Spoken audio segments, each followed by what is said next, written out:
I grew up in a town so small, the gas station doubled as the post office, and the diner ran out of eggs by 9 a.m. most days. We had one grocery store, one church, and enough gossip to fuel both. People here didn't leave. They got married, raised kids, maybe opened a lawn service or worked for the city.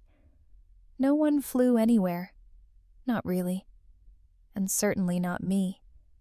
I was 25 and had never left the state of Kansas. Never spent a night outside the same 2 zip codes. Never owned a suitcase. Never needed one. I worked the front counter at a dry cleaning shop that shared a wall with the bait and tackle store. I came home every night to the same squeaky couch, the same box fan, the same 2 cats I'd rescued from a flood years ago. Safe. Predictable. Small. That was my life. That was the ground I knew. My cousin Mindy was the first one in the family to get out. She went to college in Arizona, then started teaching yoga to tech execs in Los Angeles. That's what she told us anyway, though it always sounded a little made up. She wore crop tops in winter and called our town nostalgic. Last month, she sent me a pale pink envelope with golden cursive on the front. You are invited to the wedding of Mindy Claire Stokes and Jonathan Rivera. Inside was a photo of her and some tall man with a beard standing in front of the ocean. The note said the wedding would be held at a private vineyard in Sonoma, California. That may as well have been another planet.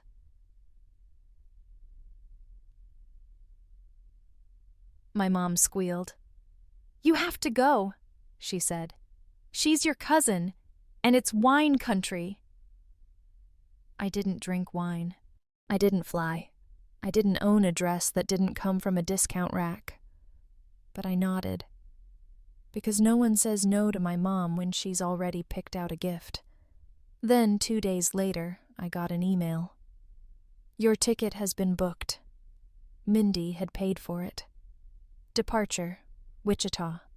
Dwight D. Eisenhower Airport. Arrival, Santa Rosa, California. Date, May 11th. Seat, 14A. I stared at the screen for 20 full minutes. I'd never been to an airport, let alone inside a plane. I Googled what to wear on a plane and ended up on a Pinterest board for fashion bloggers. Nothing helped. I didn't tell anyone at work. I didn't want the jokes. I could already hear them. "Look out, y'all, we got a world traveler here." No thanks. Instead, I bought a plain black duffel bag from Walmart and borrowed a pair of earbuds from my neighbor's teenage daughter. I packed exactly 1 dress, 2 changes of clothes, and a backup toothbrush. Just in case the first one failed, I guess. And the night before the flight, I couldn't sleep. I wasn't scared of flying. I was scared of not knowing what I was doing, of standing out, of getting it wrong. I kept thinking of what Mindy always said when she came home for holidays. You live like the world's never going to knock on your door.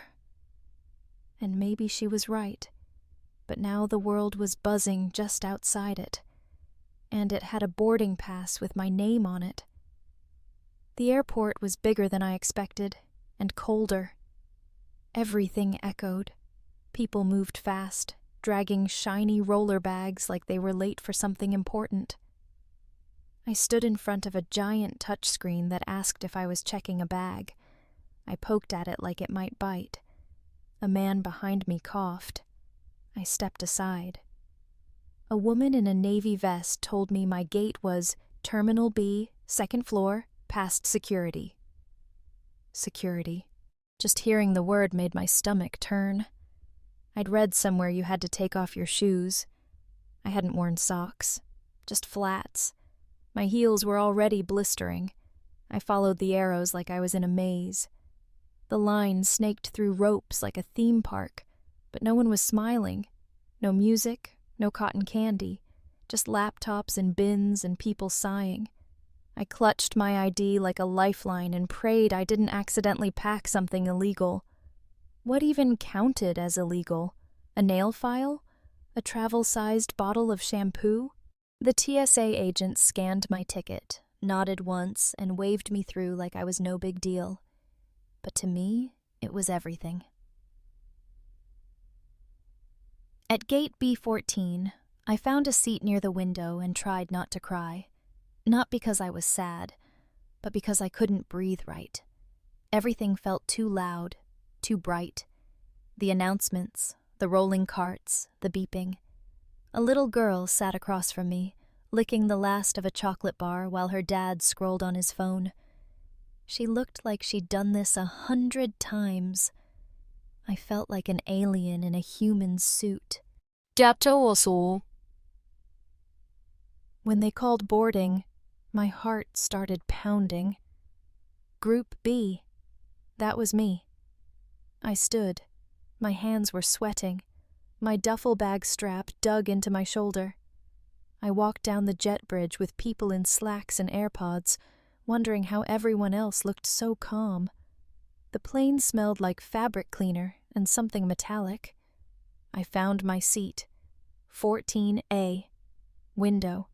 Just like the ticket said. I sat down slowly, knees tight, arms locked.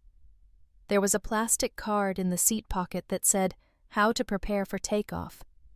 I read it twice, then 3 times. I pressed the seatbelt buckle until it clicked and double-checked it like a child learning to swim. People filled in around me. Backpacks stuffed under seats. Flight attendants pushing carts. The air got thicker. My palms itched. Then he arrived. Not with fanfare, not with noise. Just presence. He was tall, maybe early 40s. Crisp white shirt, rolled up at the forearms, leather briefcase slung over one shoulder, dark navy blazer in hand.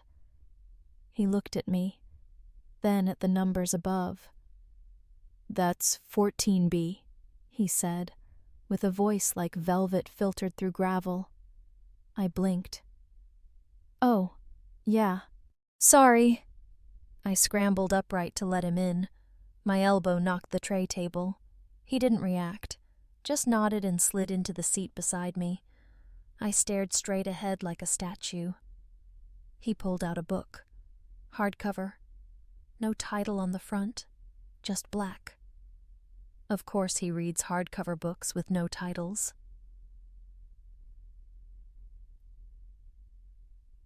The engine hummed louder.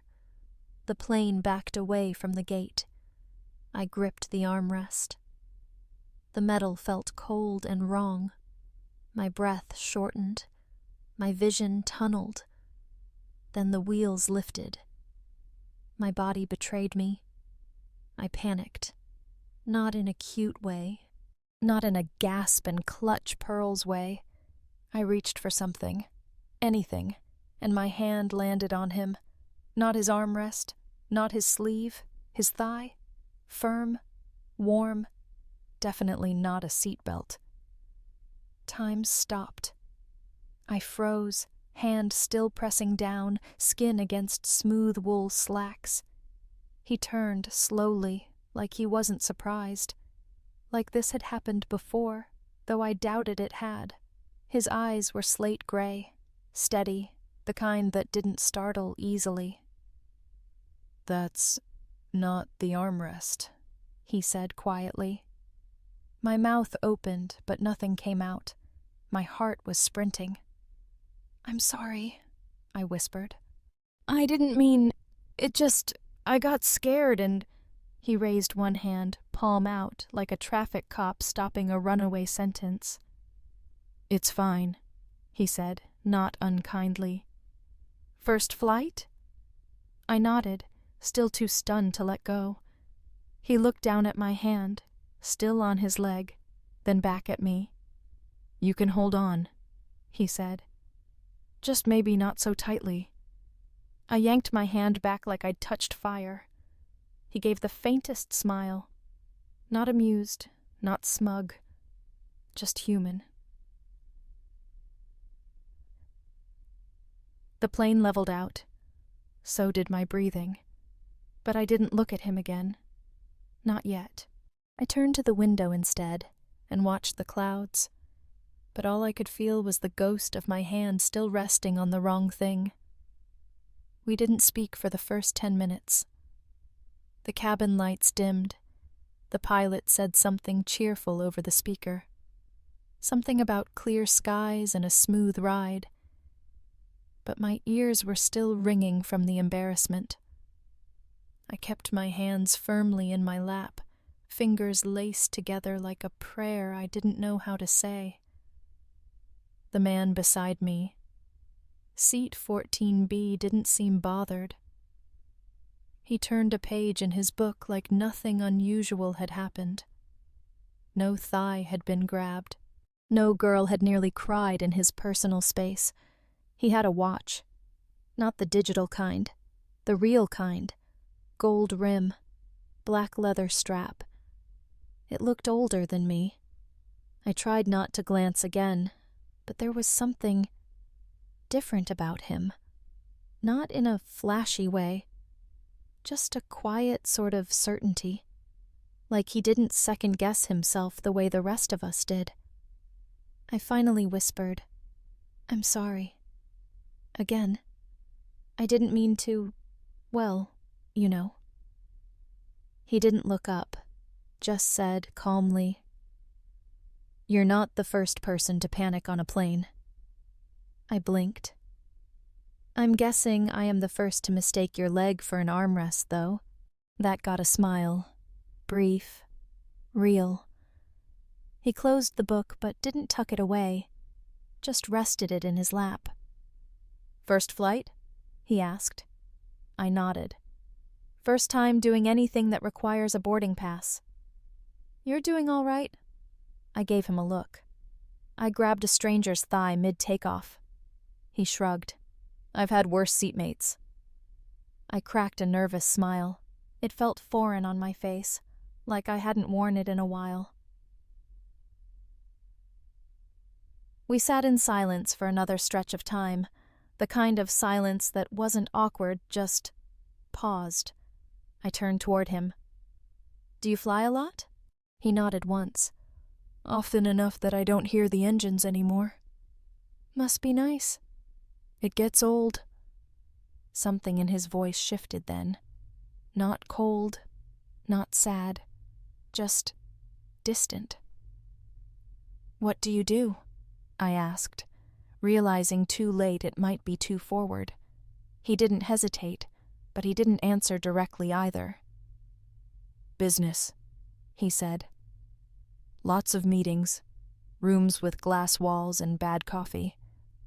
"Sounds glamorous." He looked at me, this time directly. "It's not." And then, to my surprise, he asked, "What about you?" I laughed softly. "You mean besides harassing people on airplanes?" He didn't laugh. He waited. So I answered, "I run a dry cleaning counter in a town no one's ever heard of. I can spot a mustard stain from 10 feet away." He smiled again. "Useful skill. Questionable career. Necessary career." There it was again, that way he spoke. Not with charm, not with ego, just presence. Like he didn't need to prove anything. Like the world adjusted to him, not the other way around. I stared at his hands, not in a weird way. Okay, maybe in a slightly weird way. They were the kind of hands that had signed important papers, held pens made of metal, gestured across boardrooms. I thought, he doesn't live in the same weather I do. He probably ate at restaurants that didn't laminate their menus, slept in places where the sheets had a thread count higher than my rent. I'd never met someone like that. And yet, here we were. Me, with my thrift store hoodie and shaking knees. Him, with his tailored jacket and calm breath, hurtling through the sky together. Do you always talk to strangers on planes? I asked. He tilted his head slightly. Only when they grab me. Fair. Chapter. The flight attendant came by with water and pretzels. I declined both. He took a cup of black coffee, no sugar, no cream. Figures. I looked out the window. The clouds didn't look like pillows the way cartoons made them seem. They looked endless, cold, untouchable, like him.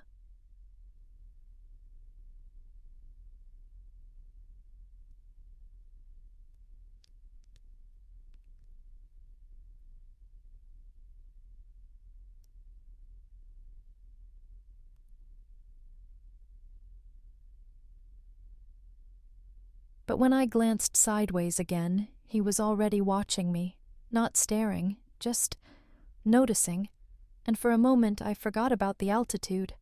The seatbelt sign came on again, and the pilot's voice returned, saying we'd begin our descent into Santa Rosa shortly. My stomach tightened. Not from fear. Not this time. Something else. Like I wasn't ready to land. The man beside me, Julian, though I still didn't know that yet, folded his book closed and tucked it back into his bag. Everything about his movements was quiet, efficient, as if even gravity listened to him. The plane tilted slightly downward. Outside the window, the clouds thinned, giving way to sunlit patches of earth grapevines, rooftops, the glint of a reservoir. California looked nothing like home. I felt small again, but not in the same way I used to. This time, it wasn't shame, it was awe. The wheels touched down smoother than I expected. A soft bump, a slowing hum, then applause from somewhere in the back. Not sarcasm, genuine relief. I hadn't realized how tightly I'd been holding my breath. I exhaled, slowly. My palms weren't shaking anymore. Beside me, he reached up and opened the overhead bin. Without asking, he pulled down my duffel bag. One hand. Effortless. He set it on my seat gently. You okay? I nodded. I didn't throw up, so... Win. He smiled again. Smaller this time, like it was for him, not the world. We stood when the row ahead of us moved. People shuffled forward, pulling bags, adjusting jackets, calling loved ones. I reached for my bag, but he held it for a beat longer. Then he said, quiet and certain, "Don't let the sky scare you forever." I didn't have anything smart to say back. I just nodded again, then followed the crowd off the plane. The air bridge felt warmer than the plane, more grounded, but I already missed the altitude. We walked side by side down the terminal without speaking, not awkwardly, just letting it be. When we reached the carousel area, I pointed toward a sign that said, "Rideshare Pickup." "This is me," I said, suddenly unsure if I should have said anything at all. He gave a soft nod. "Safe travels, then." "You too," I offered. I meant it. He hesitated, then added, "And hey, if you ever get on a plane again, remember? It gets easier." I gave a small smile. "Only if I get the window seat." That earned a low laugh. The first real one. It warmed something in me. He didn't say goodbye. He just looked at me, really looked, and then turned and walked away. No phone number, no email, not even a last name. Nothing to hold on to but a few shared breaths in midair. I stood there for another minute, holding my bag like it might float away. The automatic doors whooshed open beside me, letting in California light. The moment was over. but it had happened. Home didn't change while I was gone. Same pothole at the corner of Maple and 2nd, same flickering street lamp outside the dry cleaner, same handwritten sign at the diner window. Breakfast served all day. But something in me didn't slot back in right. Like my body knew this place, but my mind had taken a few steps farther than the welcome mat. I'd only been gone 3 days, but it felt like I'd lived something bigger than anyone here would understand. Mom met me at the little local airport in her old Dodge. She hugged me like I'd survived a war. "How was it?" she asked before I even buckled my seatbelt. I gave her the safe version. "Beautiful wedding, lots of wine. Mindy cried during the vows." She nodded, satisfied. "That's good. You look thinner."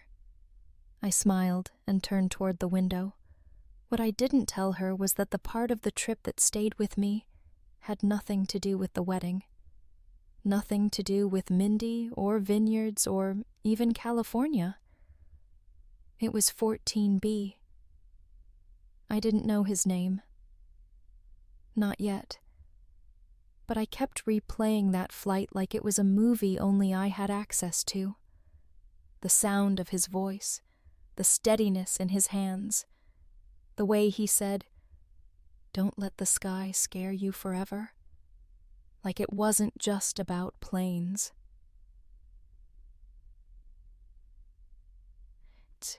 Back home, I slipped into my old rhythms, but nothing fit quite the same. The dry cleaner buzzed. The conveyor spun. The bell on the door rang every 14 minutes like clockwork. But I started waking up an hour earlier. I started writing again. Not just in my notebook, but on the computer I barely used except for paying bills. Short pieces, snippets of thought, little monologues that didn't seem to have an audience but felt good to release. I wrote about fear, about how it doesn't always scream, sometimes it whispers. I wrote about hands his, mine, how they'd met in a moment neither of us expected. And I wrote about movement, about what it means to leave, even just once. Then, a week later, my friend Jess sent me a link. She works at the local library and knows I write, even if I rarely show her anything. The subject line said, "You should apply. Seriously." I clicked.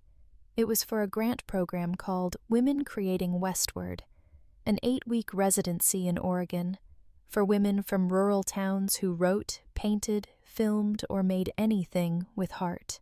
"We're looking for unheard voices from unheard places." The description felt like it was calling someone else, someone braver, more interesting. But the deadline was 2 days away. I stared at the application for a full hour before I typed my name, and then I attached a piece I wrote the night I got back. It was short, about 5 paragraphs. All it said, really, was this. I used to think the sky belonged to people who knew where they were going, but maybe it also belongs to people who are just willing to go. I didn't tell anyone I applied. I figured they'd laugh. Or worse, they'd mean well. I forgot about the application the moment I sent it. That's how I survive most things. I pretend they didn't matter. Easier than waiting. Easier than wanting. A week passed. Then 2. I kept writing, mostly late at night when the house was still and my thoughts had room to move. I wasn't trying to be brave. I was just trying to be less stuck. Then, one Wednesday morning, my phone buzzed at 6:47 a.m. An email. Subject: Women Creating Westward. Decision notification. I stared at it like it might explode. My hands felt weirdly cold as I tapped to open. Dear Clara, We are excited to inform you that you have been selected as one of 12 artists for the fall cohort of the Women Creating Westward Residency. Your piece, Hands in the Air, moved our selection panel. We believe your voice is one that deserves space to grow and be heard. Orientation begins September 2nd in Eugene, Oregon. Please confirm your attendance by August 15th.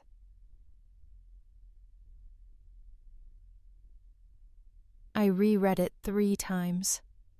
Then again, I wasn't dreaming. I wasn't being pranked. They said yes. They said yes to me. I stared at the words on the screen and tried to understand what they meant. Oregon wasn't a wedding. It wasn't a weekend. It was 8 weeks. A whole season. In a place I'd never been. With people who probably drank oat milk and used the word installation in casual conversation. I didn't have the clothes. I didn't have the vocabulary. But I had the email. And something inside me, small but stubborn, refused to let it go.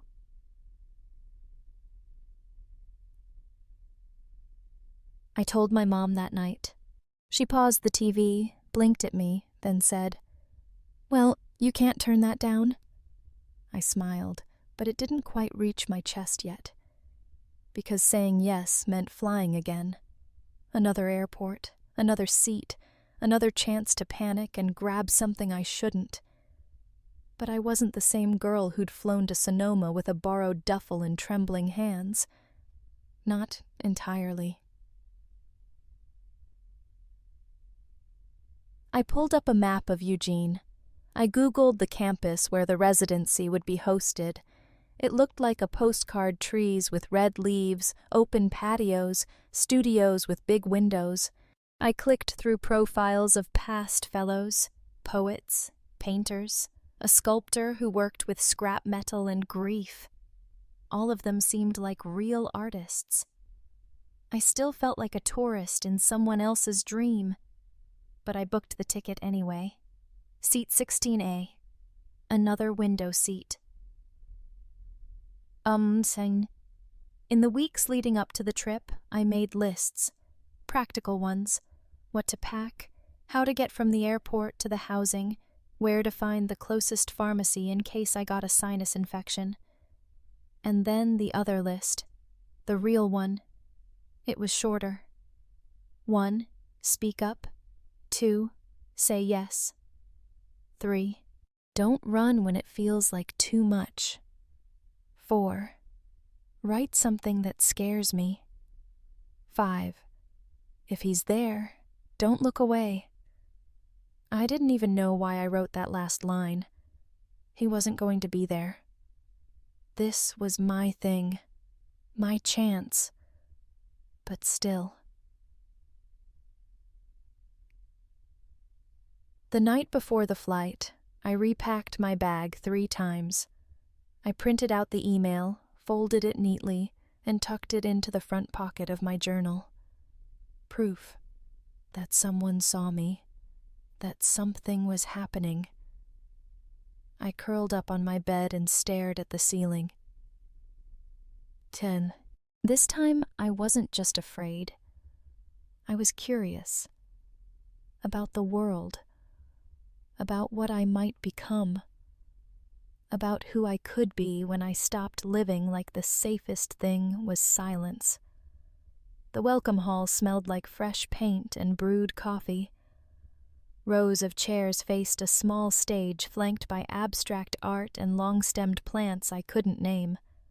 The name tags clipped to lanyards felt too official for someone like me, like I was borrowing an identity I hadn't quite earned.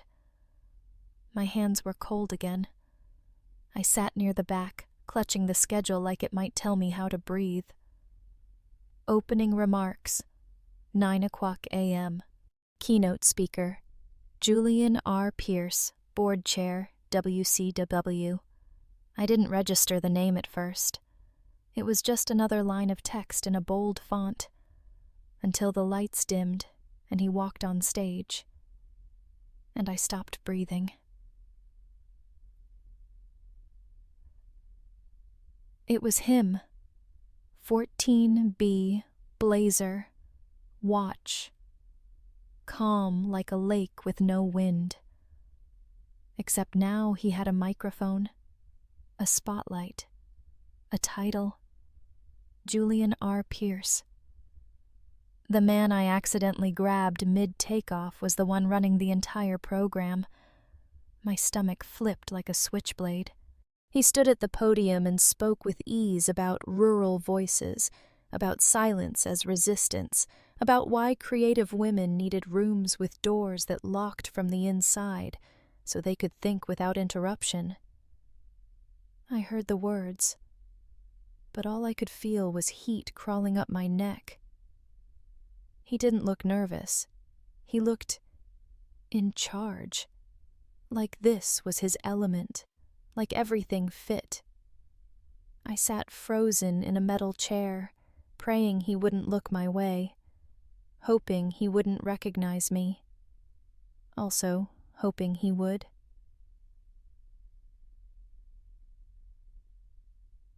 After the speech, the lights came up. The crowd clapped. People whispered praise to each other. Brilliant. Exactly what we needed to hear. I stayed seated, stunned. He stepped down from the stage and moved through the crowd, shaking hands, accepting compliments with that same unreadable expression I remembered from the plane. And then his eyes met mine. For a second, I thought I imagined it. That stillness, that slight head tilt. But then he blinked. The moment passed. He moved on. I couldn't tell if he didn't recognize me, or if he was pretending not to, which felt worse. The rest of the morning blurred. Workshops, icebreakers, a tour of the dorms where we'd be staying. I nodded when people spoke to me, laughed in the right places, wrote my name on a whiteboard like I wasn't spiraling inside. But I couldn't stop thinking about him, about that flight, that hand, that voice telling me it was okay to hold on. Was it nothing to him? Just one of 100 plane rides? Or was he the kind of man who knew exactly when to forget? Yeah. I found myself standing alone by the coffee table at lunch, holding a paper cup and staring at the lid. A woman beside me said, "He's even more handsome in person, right?" I blinked. "Julian," she clarified. "He usually doesn't do these things. Big deal that he's here this week." I nodded, though I didn't know what to say. She kept talking. "He funds half of this place. Low profile, though. Doesn't even let them put his photo on the website." That explained why I hadn't recognized the name on the program. I never knew his last name until today. Julian Pierce, man of glass rooms and bad coffee, and apparently vineyards, too.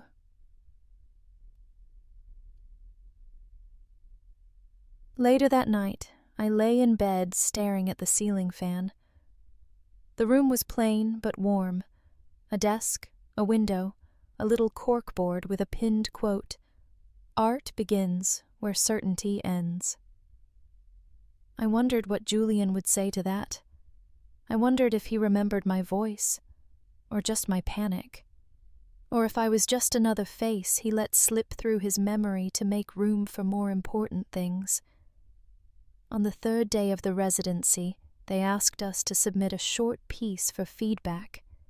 Any genre, any length, just something that felt like you. I stared at the blinking cursor for hours.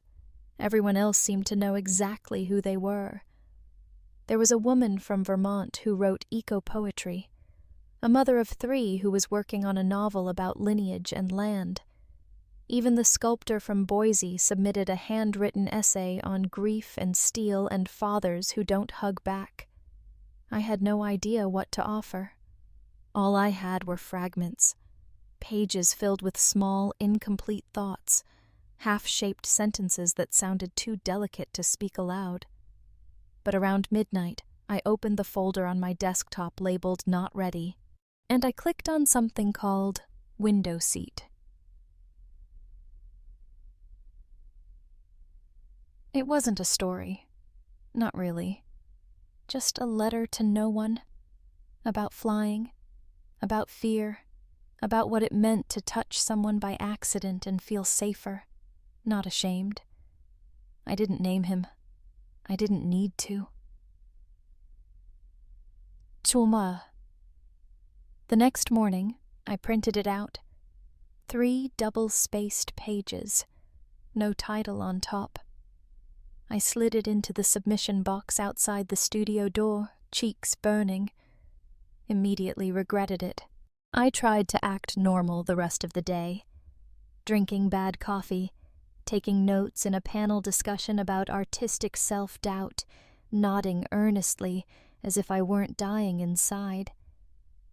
I told myself no one would read it closely, that it would get skimmed like all the others. Anonymity had always been my shield.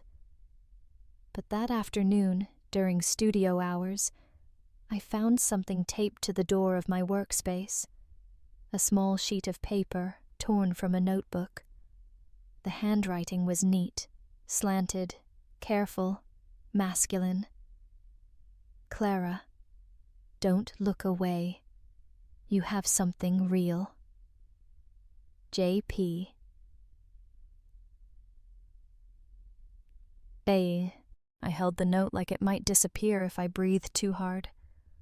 I read it 3 times, then folded it, then unfolded it again. I knew the initials. I knew the writing because I'd seen that exact tilt when he signed the customs form on our flight. Julian. He read it, not just read it, saw it, and he didn't correct me, didn't critique the structure or suggest stronger verbs. He simply said, "Don't look away. You have something real."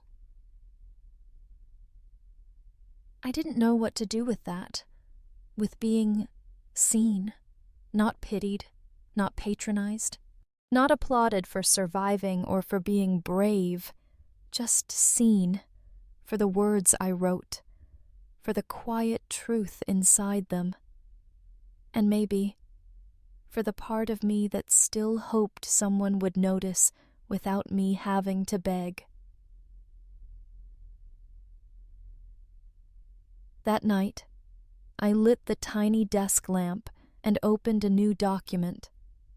For the first time, I didn't write like I was hiding behind a curtain. I wrote like someone might actually listen, like maybe my voice wasn't too quiet after all. The paper stayed with me, folded in half, tucked in the back of my notebook. No signature, no date, just those 3 lines. But it felt heavier than a certificate or a prize or even a handshake. It felt like permission. Julian never made announcements. He didn't lead workshops or stand in the spotlight after that first day, but he was there, every morning. Same dark blazer, same quiet shoes, same calm like weather that knew what it was doing. Sometimes he stood at the back of the room with a paper cup in hand.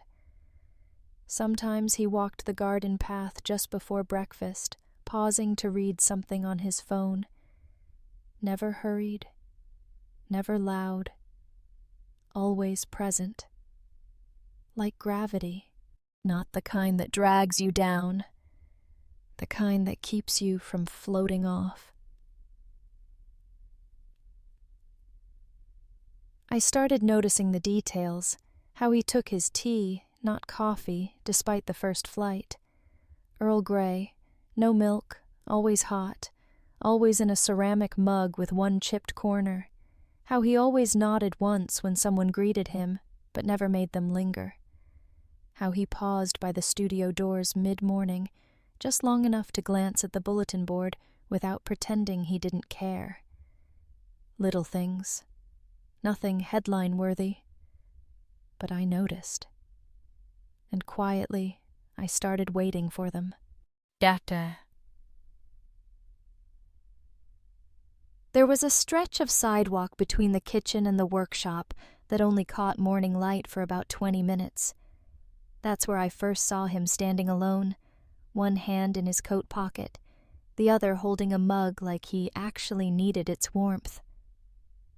I was walking by, notebook clutched to my chest, head down. He said softly, "You're writing more." It wasn't a question. I looked up. "How do you know?" He didn't smile exactly, just said, "The lights in your studio window are on late." I didn't realize anyone noticed. I wasn't sure how to feel about that, but I didn't look away.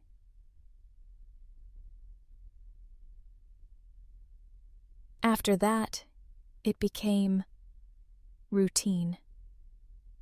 A glance exchanged at the breakfast line, a nod in the hallway.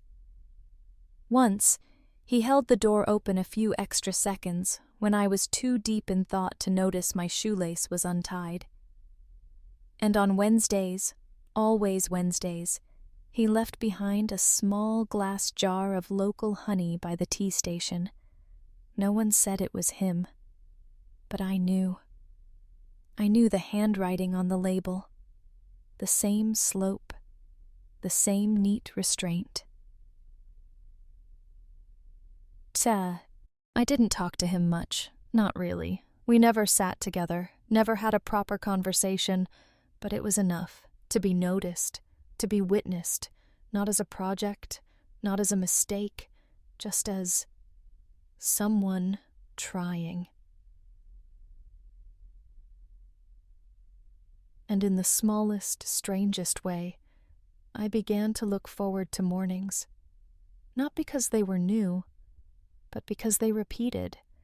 There was comfort in that, in the way he was simply there, not demanding space, just making room for it.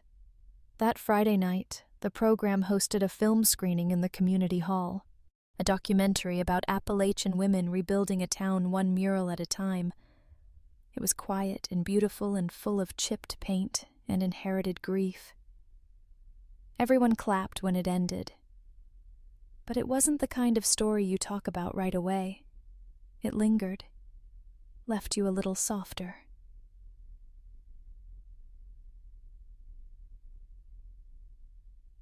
I stayed behind after most people filed out, just long enough to fold my paper cup, toss it, and avoid being caught in the crowd of polite analysis. When I stepped outside, the air was cold.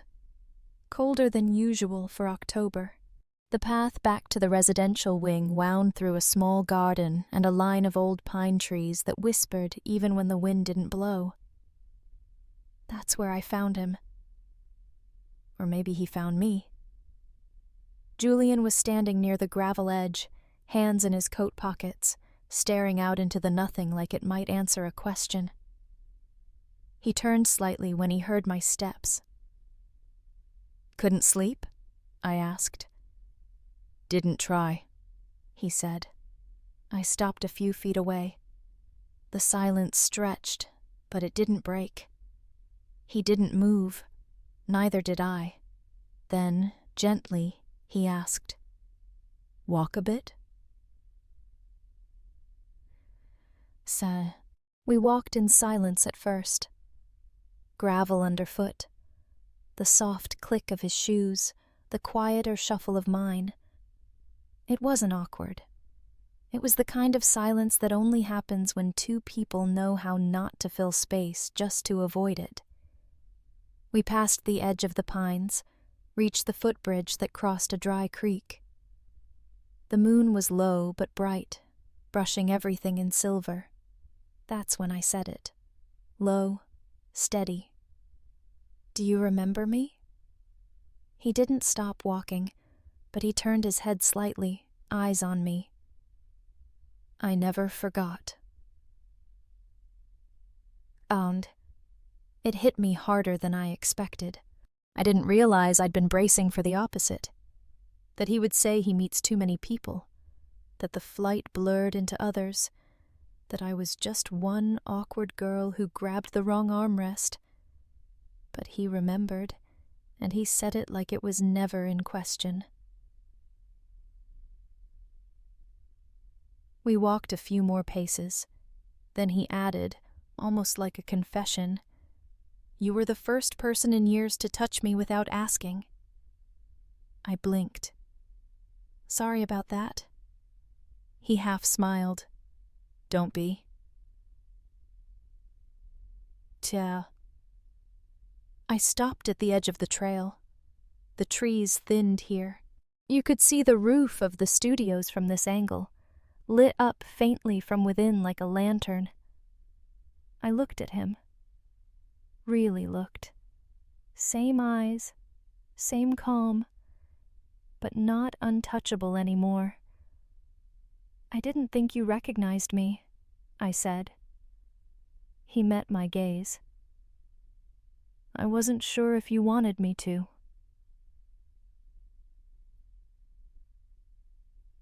And there it was. That one sentence. Soft and careful and devastatingly kind. He hadn't ignored me. He hadn't forgotten. He was waiting on my terms.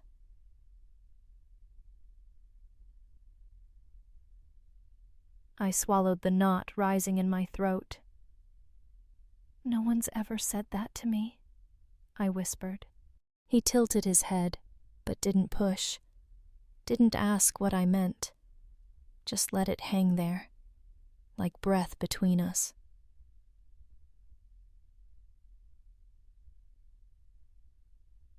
We stood quietly, the air pulling between our sleeves, and for the first time in a long time I felt safe in someone's silence, not dismissed, not forgotten, seen. He nodded toward the path. "Come on, you'll freeze out here." We walked back slowly. No more words. We didn't need them, because something had shifted, and I finally let myself believe. Maybe I'm not invisible to him after all. I met her by the tea table. She wore a charcoal suit in perfect posture, hair tied back in a twist so clean it looked permanent. Even the way she reached for a napkin felt rehearsed. She smiled politely when our hands brushed. "Clara, right?" I nodded, surprised she knew my name. "I'm Elise. I help Julian coordinate things behind the scenes donors, guest artists, the legal mess they like to ignore." She said his name like she had the right to. Maybe she did. I mumbled something polite, then started to step away, but she wasn't done. Her tone shifted, not rude, not sharp, just quieter, measured. "I noticed he's been spending time around your studio." I froze, cup half raised. She tilted her head, eyes sharp but not unkind. "I just thought it might help to know he does this sometimes." I frowned. "Does what?" She smiled again. This time it didn't reach her eyes. "Find someone new. Get curious. Inspire them a little. It's part of his pattern. Don't take it personally. Or worse, too personally." I stood there, stunned. She wasn't cruel. She didn't raise her voice. She didn't call me foolish. But somehow, it hurt more that way. Soft knives always cut cleaner. I nodded slowly, murmured thanks I didn't mean, and walked away. Back to my room. Back to myself. back to the quiet place where doubt lives. I didn't cry. I didn't rage. I just shut the door. Inside, outside, all of it. That night, I didn't write. The next morning, I skipped the tea station. I passed Julian once near the studio entrance. He looked at me, gave the same soft nod he always did. I nodded back, then kept walking. No words, no honey jar, no weight in the air.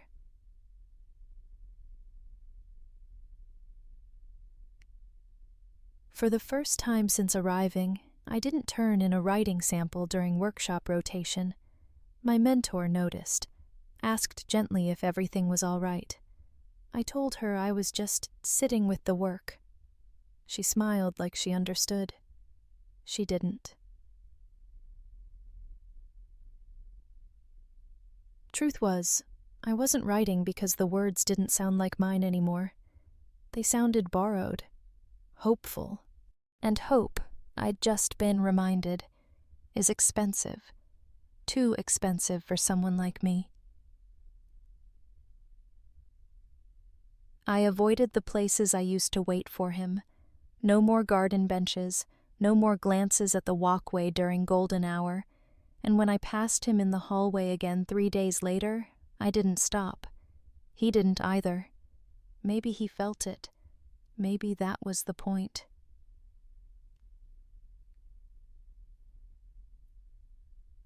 Some part of me wanted him to chase after me, to say Elise was wrong, to say I was different.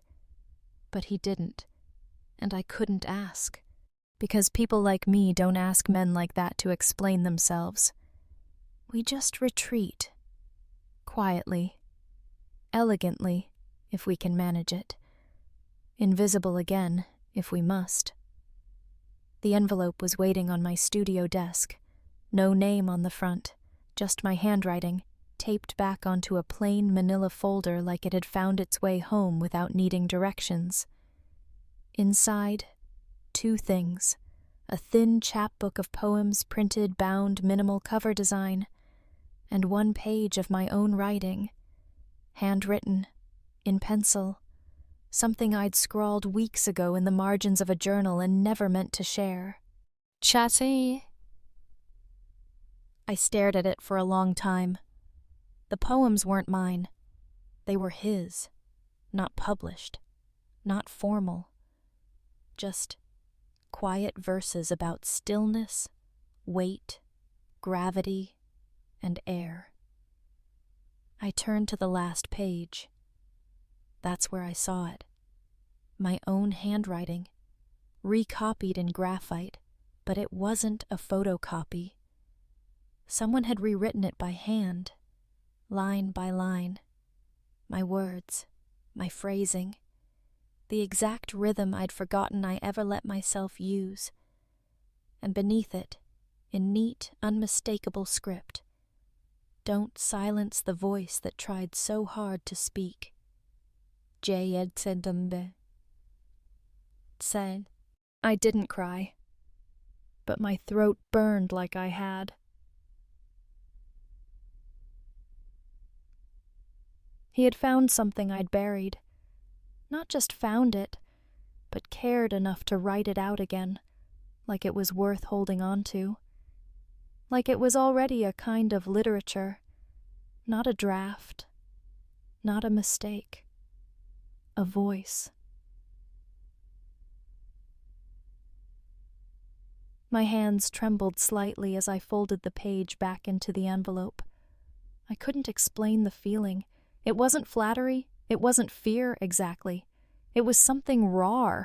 I felt seen, and it scared the hell out of me. Because when you live most of your life in the corners, quiet, helpful, easily excused, being noticed feels like exposure. Like standing in front of a window with the light behind you and the world staring in. I didn't know if he meant it as an invitation or a dare, but I knew this. He saw me. Not the polished version, not the girl who finally wrote something decent. He saw the part I kept small on purpose, and instead of stepping back, he'd written it down, held it up to the light, and asked me not to hide again. Then, I stared at the envelope a while longer. Then I did something I hadn't done in days. I picked up a pen. Not to write back. Not yet. Just to remember what it felt like. He found me in the firelight. I'd taken to working late in the common room, partly for the quiet, partly to avoid my own studio, where every surface now felt like it remembered too much. The flames in the old stone fireplace crackled low. Shadows danced across the floor in slow, waving gestures. I didn't hear him come in, but I felt it. That shift in the air when someone enters a room already full of unspoken things. Dum. I looked up. He was standing just inside the doorway, hands in his pockets, the envelope, the one he'd left tucked under his arm. "Do you have a minute?" he asked. I nodded, because I couldn't pretend I didn't. He didn't sit. Not right away. He walked slowly to the window, glanced out into the black beyond it, then turned to face me. His voice, when it came, was quiet, clear. "Did I hurt you, Clara? Or did someone else speak louder?"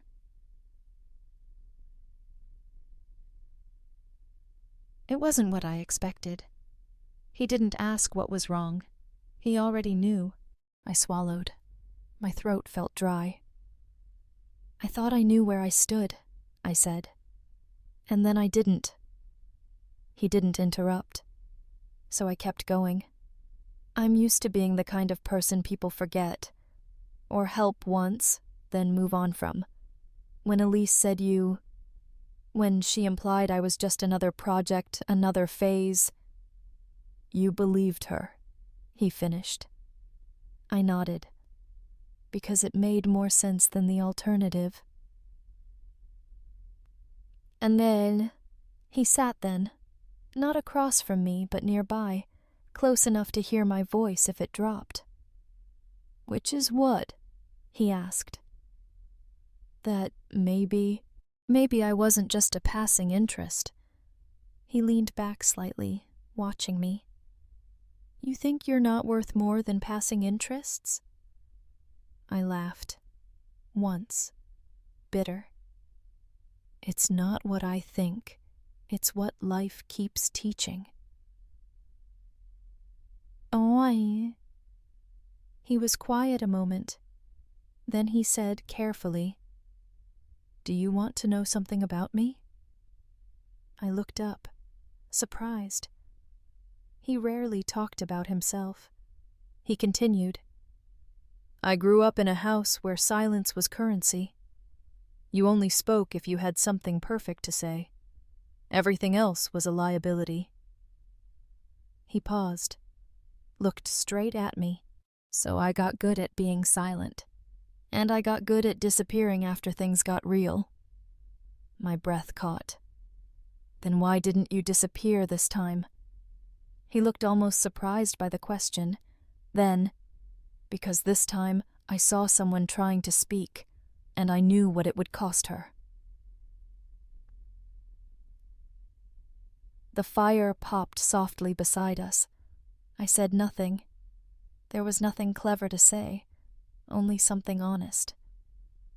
"I don't know how to believe people like you mean it." His gaze didn't waver.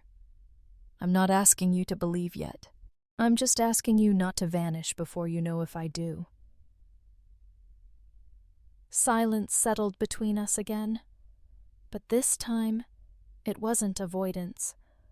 It was space, for truth to sit down beside us. Finally, I said, "I'm scared I'm not enough when no one's watching."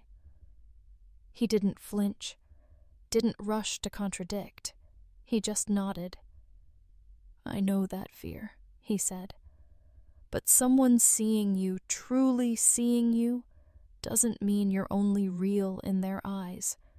It just means you're not alone while you figure it out."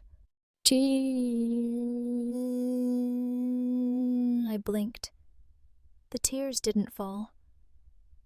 But they were there, waiting. He stood then, slowly, gave me space.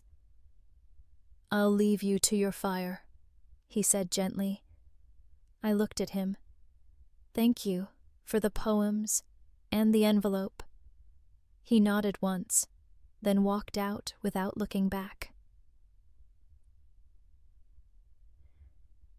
But somehow I knew, this time, he wasn't walking away. We met again the next morning. No plan, just timing. I was sitting under the elm tree near the edge of the workshop garden, pretending to journal but mostly watching sunlight hit the dew on the grass. He walked up slow. No coffee this time, no folder in hand. Just himself. He didn't sit until I nodded. When he did, it wasn't like before. He sat not across from me, but beside me.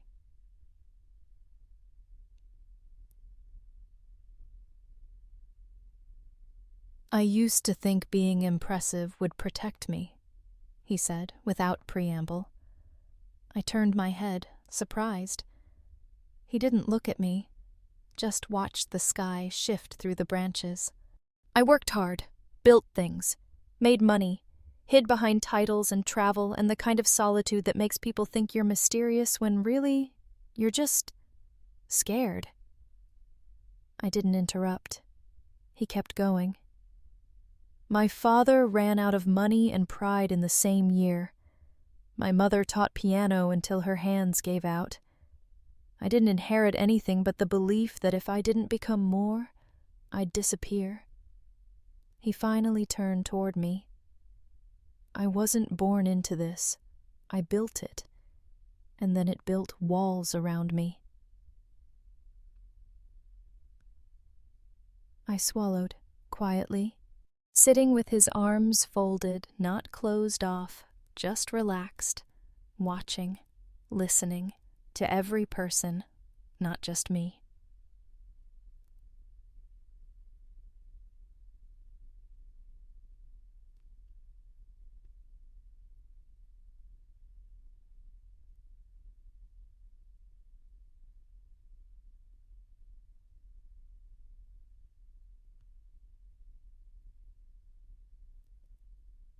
When they called my name, I stood.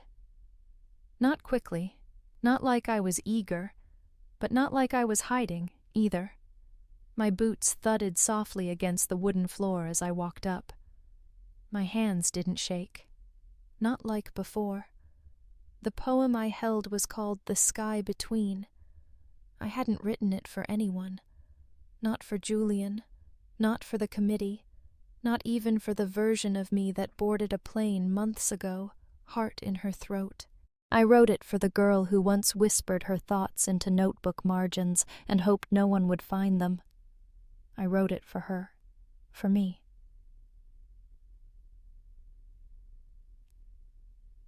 I looked up once before I began. Julian's eyes were already there, waiting, not pulling, not pushing, just with me. I read, steady, even when the words got close, even when my own voice startled me with its certainty. It wasn't a loud poem, but it was true. And when I reached the final line, the room didn't erupt. No gasps, no dramatic silence, just a beat. Then soft, real applause. And for the first time, applause didn't feel like approval. It felt like space, I stepped down, passed the mic, sat back in my seat, didn't look at him again, didn't need to, because I could still feel it, that invisible thread between us, not binding, but steady.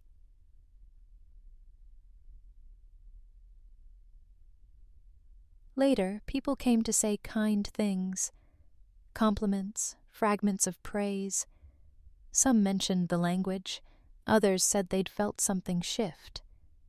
I nodded, thanked them, but I wasn't chasing their words, because I'd already heard the one voice I used to think I needed, and tonight I didn't need it to speak.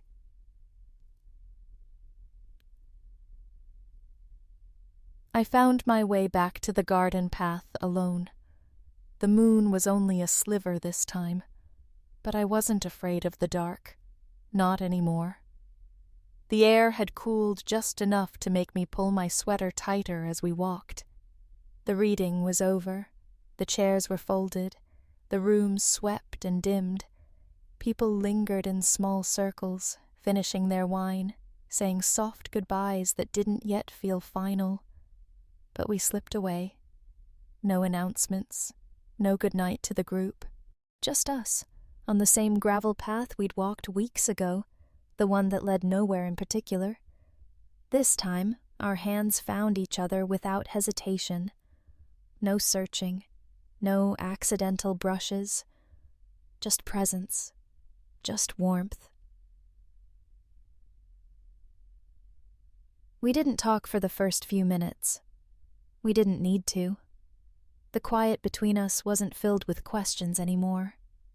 It was full of knowing.